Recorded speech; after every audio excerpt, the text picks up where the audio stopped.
በታካሚዎቿና በቤተሰቧ የምትወደድ ታታሪ የዲትሮይት የሜዲካል ማዕከል ነርስ የሆነችው የ9 ዓመቷ ፓትሪክ ዊልሰን ሜይ 13 ቀን 2023 ቅዳሜ ጠዋት ልክ ከጠዋቱ 7:30 ነበረ በዲትሮይት የሕክምና ማዕከል የሌሊት ፈረቃዋን ጨርሳ ወደ መኪናዋ ስትሄድ በሆስፒታሉ የደህንነት ካሜራዎች አንድ ሰው ቢጫ ዊግ፣ የፀሐይ መነጽርና ኮፍያ ለብሶ እስክትወጣ ሲጠብቃት ታየ።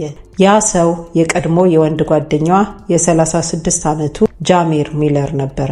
በሰከንዶች ውስጥ ፓትሪክን በጠመንጃ አስፈራርቶ ወደ ራሷ መኪና አስገባትና ማንም ሰው ምላሽ ከመስጠቱ በፊት መኪናዋን አሽከርክሮ ከግቢው ወጣ።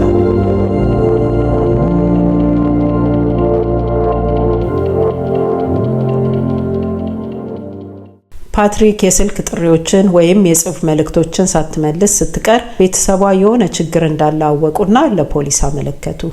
ፖሊስ ወዲያውኑ በሰዎች ሁሉ ስልክ ላይ አፋልጉኝ መልእክት አሰራጨ። ጓደኞችና የሥራ ባልደረቦች ፎቶዋን በማህበራዊ ሚዲያ ላይ ያያት ሰው እንዲጠቁም አደረጉ። የሆስፒታሉ የመኪና ማቆሚያ ቦታ የድንጋጤና የሐዘን ቦታ ሆነ። ነርሶች በሰላም እንድትመለስ ለጸሎት ተሰበሰቡ።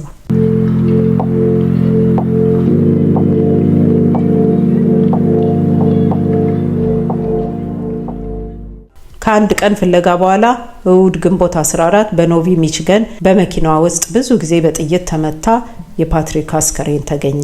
የሰዎችን ሕይወት ለማዳን የምትታትረው ፓትሪክ ዊልሰን በአንድ ወቅት ትታመንበት በነበረ ሰው ሕይወቷ ተነጠቀ።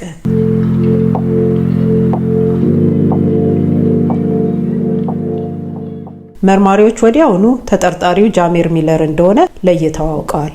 ጃሜር የአመጽ ታሪክ፣ የፖሊስ ሪፖርቶች፣ የቤት ውስጥ ጥቃትና የእገዳ ትዕዛዞች ነበሩበት።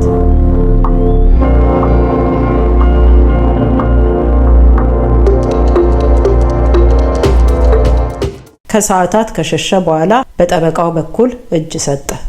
የፍርድ ቤት መዝገቦች በኋላ ፓትሪስ ግንኙነቱን ለማቆም እንደሞከረች ነገር ግን ሚለር ለመለያየት ፈቃደኛ እንዳልሆነና መውጫዋንና መግቢያዋን ለሳምንታት ተከታትሎ የዚያን ቀን ጠዋት ራሱን በዊግ በመነጽር ሸፍኖ ከስራ እስክትወጣ ጠብቆ አፈን ወሰዳትና ገደላት።